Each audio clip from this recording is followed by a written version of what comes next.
The Hills Have Eyes Part 2 came out in 1984 and was once again helmed by Wes Craven.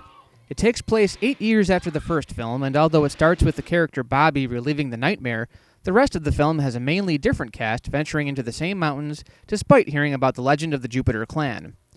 The characters are on their way to a dirt bike competition where Bobby is supposed to lead his team, but he refuses to go because of what happened to his family. On their journey, they stop to pick up Beast, another surviving character, who I guess is the team mascot. The first half of the movie is just a series of flashbacks.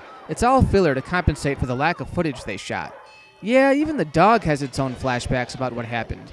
There's also a girl who has flashbacks, and as it turns out, she used to be Ruby. You know, the cannibal who saved Doug and his baby at the end of the first film. Since then, she changed her name to Rachel and became a part of society. Oddly, the film never touches on how this happened, which would have been more interesting than showing us clips from the original film. As you'd expect, their bus breaks down in the mountains, and the cannibals are suddenly all over them, right? Not exactly. Their bus does break down, but in the whole film, there are actually just two mutants, Pluto and a new leader, the Reaper, who looks like he could be in the running as a new Street Fighter character. The Reaper's pretty violent when he goes in for a kill, but he's hardly threatening and actually pretty laughable. Reaper don't get fooled like Papa Jupe! Pluto is also dumbed down quite a bit, so this one's really lacking that intensity. It's a walk in the park when compared to its 1977 counterpart. The most annoying thing in the movie is the fact that there's a blind character.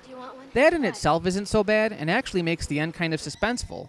Can you imagine being stalked by a serial killer cannibal and being blind?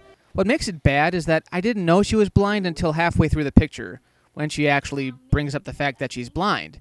I may be blind, but I'm not handicapped. That's pretty bad from both a writing and a directing standpoint, and hard to believe given that in the same year, the man released Nightmare on Elm Street.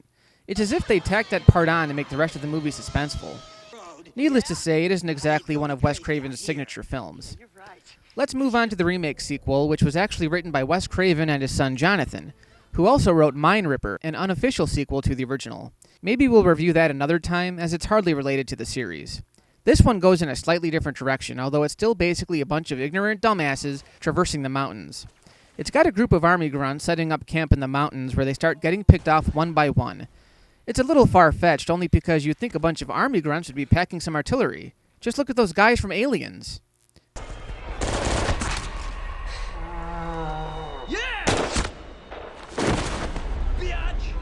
Eventually, they go into the cave to seek out the clan, when really they should be calling for backup.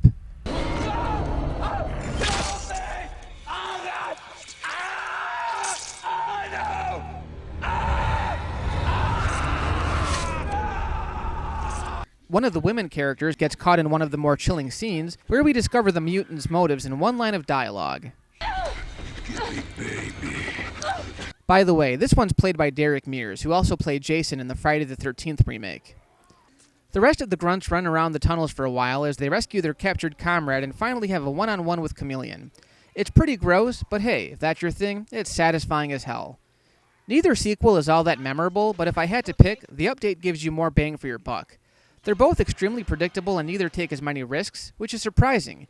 You would think if anything the newer films would be even more risque. But at least with the recent sequel, you get what you pays for. As far as the Wes Craven sequel, I kind of see why he stayed out of the sequel game for a while.